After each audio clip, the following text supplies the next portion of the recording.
कैसी हो, देश की नेता कैसी हो, बहन जी आगे बढ़ो, बहन जी आगे बढ़ो, बहन जी आगे बढ़ो।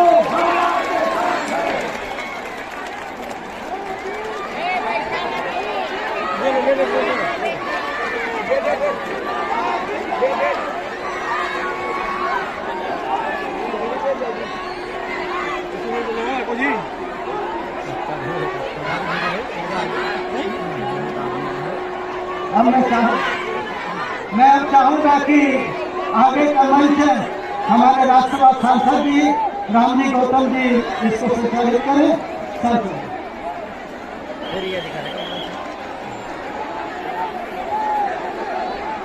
देश में सामाजिक क्रांति की महानायिका, देश में मान सम्मान स्वाभिमान की प्रतीक बहुजन समाज पार्टी की राष्ट्रीय अध्यक्ष, उत्तर प्रदेश जैसे बड़े सूबे के 4 बार मुख्यमंत्री रहे, वह पूर्व सांसद आदरणीय बहन जी आज हाथरस के इस मैदान में बहुजन समाज पार्टी एवं गोंडवाना गठबंधन पार्टी के प्रत्याशी श्री केशव चंद्रा, श्रीमती इंदु बंजारे,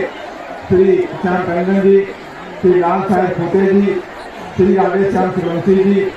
श्री विनोद शर्मा जी, श्री नारायण रत्नाकर जी, श्री इनोसेंट कुजूर जी, श्रीमती सत्यवती राठिया जी, श्री जयनारायण किशोर जी, श्री सुफल साहू जी, श्रीमती पुष्पलता टंडन जी, श्री जितेंद्र कुमार चौहान जी एवं श्री अजय रात्रे जी आज के समर्थन में चुनावी जनसभा को संबोधित करने को आगमन हुआ है। आप सभी से विनम्र अनुरोध है कि आदरणीय बहन जी का तालियों की ध्वनि से स्वागत व अभिनंदन करेंगे।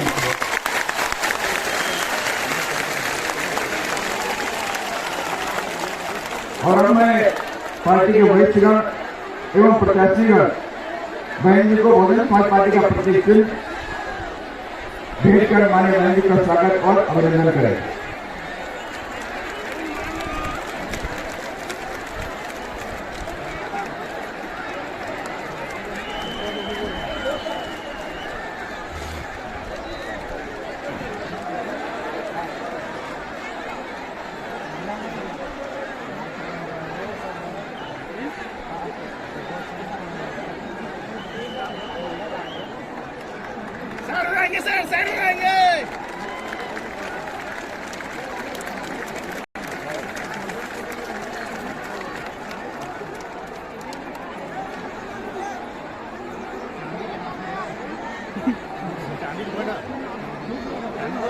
चांदी के तो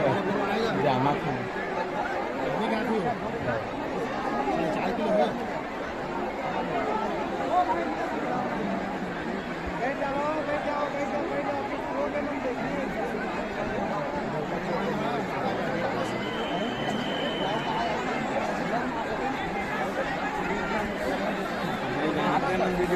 और अब मैं आदरणीय बहन जी से विनम्र आग्रह करता हूं कि आप अपने ख्याल रखें। आदरणीय बहन जी,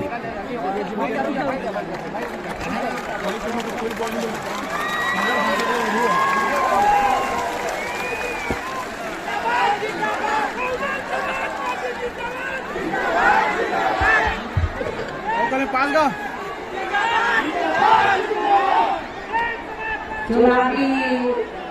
जनसभा में इकट्ठा हुए डीएसपी गोंडवाना जनतंत्र पार्टी के सभी छोटे बड़े पदाधिकारी एवं कार्यकर्ता हैं।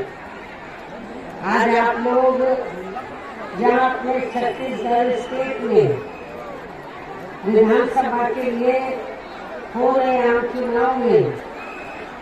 अपनी दोनों पार्टियों के उम्मीदवारों के समर्थन में मुझे सुनने के लिए यहाँ भारी संख्या में इकट्ठा हुए हैं, तो उसके लिए मैं आप सभी लोगों का हार्दिक दिल से आभार प्रकट करती हूँ। और मैं चुनाव के संबंध में सबसे पहले ये कहना चाहूँगी कि हमारी पार्टी राष्ट्रीय पार्टी लेकर आपके छत्तीसगढ़ प्रदेश की आदिवासी बहुल्य विधानसभा की सीटों पर भी नॉन आदिवासी बहुल्य विधानसभा की सीटों के साथ साथ आदिवासी बहुल्य विधानसभा की सीटों पर भी पूरी तैयारी व दमदारी के साथ ये चुनाव लड़े, जिसमें सफलता हासिल करने के लिए हमने आप लोगों का ध्यान को जरूरी बातों की तरफ दिलाना चाहती हूँ। और इस संबंध में सबसे पहले मैं आप लोगों को ये कहना चाहूंगी कि अपने देश को आजादी में व भारतीय संविधान को भी लागू हुए अब वर्षों बीत चुके हैं और इस लंबी अवधि में केंद्र व आपके छत्तीसगढ़ प्रदेश में भी या विभिन्न विरोधी पार्टियों की सरकारें रही, लेकिन दूसरी बात यह है कि इस दौरान जहाँ सभी विरोधी पार्टियों की रही सरकारों में वे आपके प्रदेश से देश में भी सर्व समावेशी विशेषकर दलितों, आदिवासियों, पिछड़े वर्गों, मुस्लिम व अन्य धार्मिक अल्पसंख्यकों के साथ साथ गरीबों, मजदूरों, किसानों, व्यापारियों एवं अन्य मेहनतकश लोगों का भी पूरे ठीक ढंग से विकास में उत्थान आदि नहीं हो सका है, जिनकी सरकारों की नीतियों व कार्यशैली को अब इन्हें और ज्यादा आजमाने की जरूरत है। और इस मामले में मैं खासकर यहाँ दलितों, आदिवासियों व अन्य पिछड़े वर्गों के लोगों को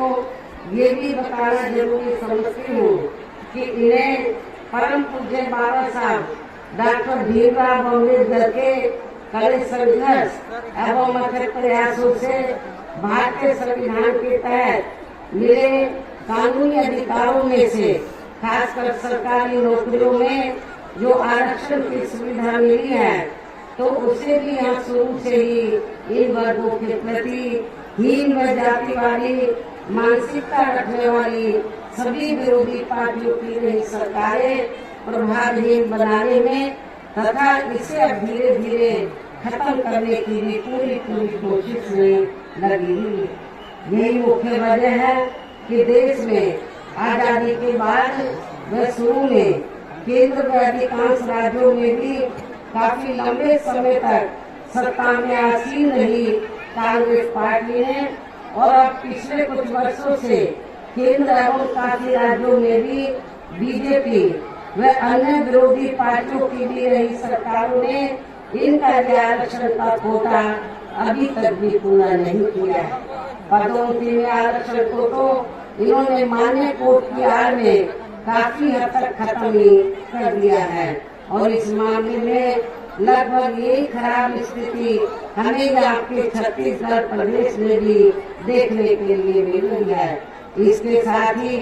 अब इन वर्गों के लोगों को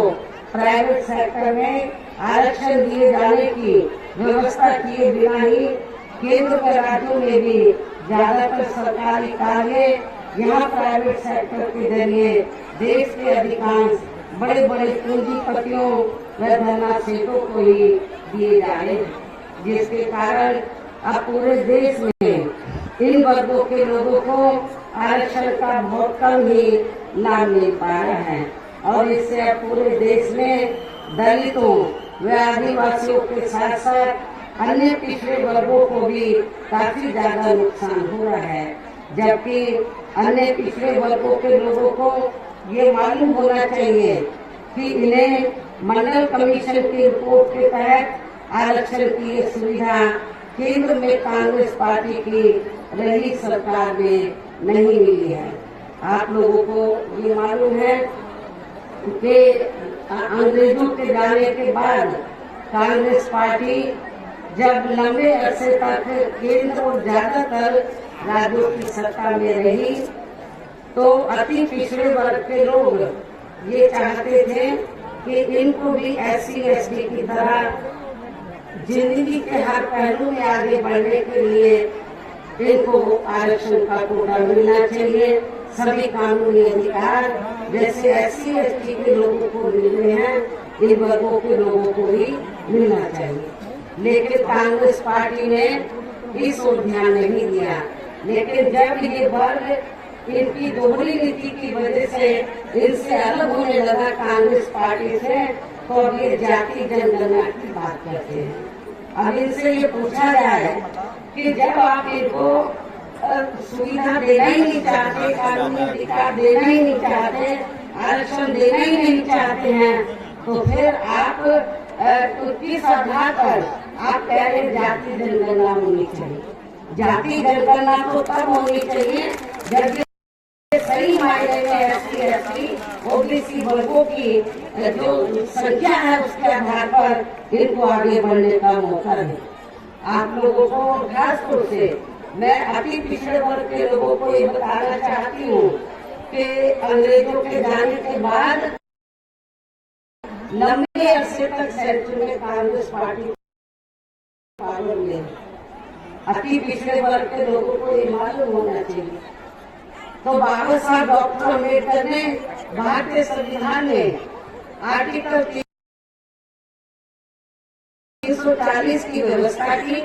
और उसके तहत तो उन्होंने ये स्पष्ट कहा कि केंद्र में जो भी सरकार बनती है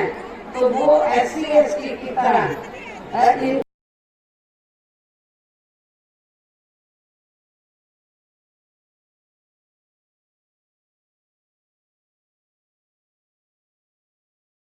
को भी आरक्षण का कोटा दे, जिंदगी के हर आरक्षण दे, आरक्षण की सुविधा मुहैया कराएं और इसके लिए वो कमीशन बैठा ये देखे कि ऐसी कौन सी जातियां हैं जिनको आरक्षण की जरूरत है। तो जिसके तहत पहले काका कालेकर की रिपोर्ट आई, लेकिन कांग्रेस पार्टी ने उसे लागू नहीं किया। उसके बाद मंडल कमीशन की रिपोर्ट आई, कांग्रेस ने लागू नहीं किया। सेंट्रल में कांग्रेस पावर में थी। हमारी पार्टी ने मंडल कमीशन की रिपोर्ट को लागू कराने